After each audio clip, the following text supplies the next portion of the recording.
Okay, let's move on to talk about music. Do you like to listen to music? Yes, I do. I think that is the first thing I do in the morning right after my prayer time. There's something in music that actually lifts my spirit. Like it set the mood of my day. And even when I sleep at night, I think I cannot sleep without playing a music or my favorite music. So to answer the question, I really love listening to music as well as singing it. When is it a good time to listen to music? Well, I think it's many people have different time when they listen to music. Okay, but in my case, I usually listen to music mostly during quiet times, like early in the morning, and also during my bedtime. It's because that time is quiet and I can feel the melody, even the rhythm, and I have a good time to analyze and feel the message of the song. So it's late in the evening and early in the morning. Do you play any instruments? Yes, I do. When I was a kid, I always dreamt to play the guitar. I didn't have a chance to study that or learn that. Okay, but now that I have my own guitar, now that I'm on a vacation right now, so I always play every day, and I'm really happy because I was able to learn a few different songs, and it's a sense of accomplishment for me. And after that, probably if I'm good at guitar, I would love to learn another one, which is the piano. I hope so. Is learning music beneficial for children?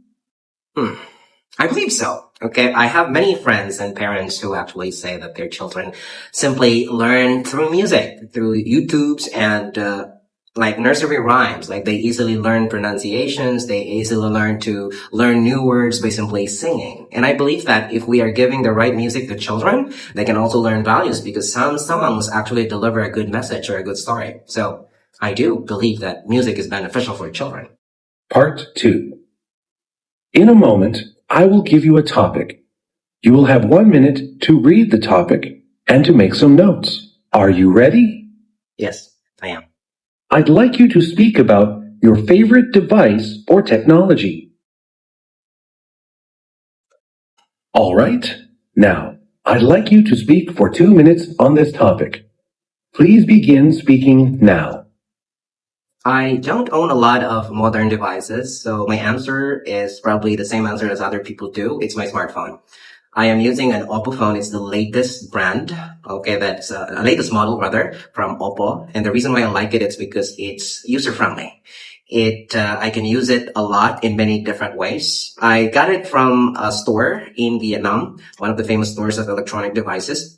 And the reason why I like it is because it's really user friendly and I love to take photos and Oppo has a good camera quality. I use these photos for my social networking sites as well as I took some videos for my YouTube channel and the outcomes are really good. And not only that, I also use this phone in many different ways and also it's also user friendly with different apps.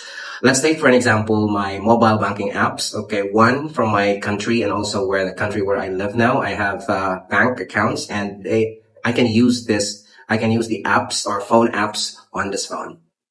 Another one is I love music. Okay, and I can use this to listen to music when I am bored and just staying on my terrace. I can just play a playlist and enjoy. And also, I think one thing that's good about this, it's really not so expensive like other phones.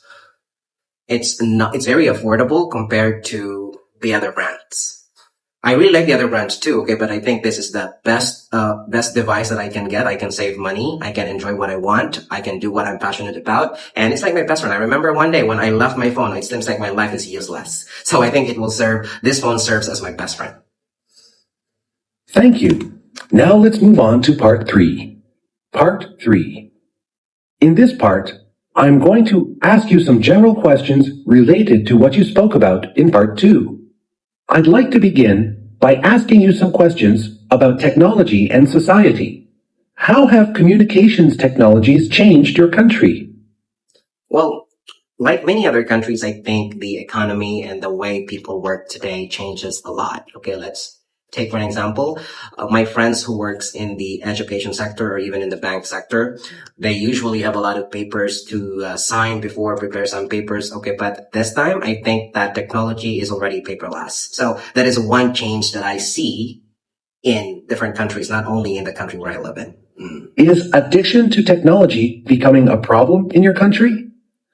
Well, I think so. Okay, most of the people are now crazy about social medias and different sites. Okay, and most of their time actually spent in browsing the internet. Actually, research says about that. Okay, and I think it's a problem. It's because we are, the values that are deteriorating. It's because of this addiction of technology. So I think we have to do something about that, especially inside our families. How has technology benefited or negatively affected your culture?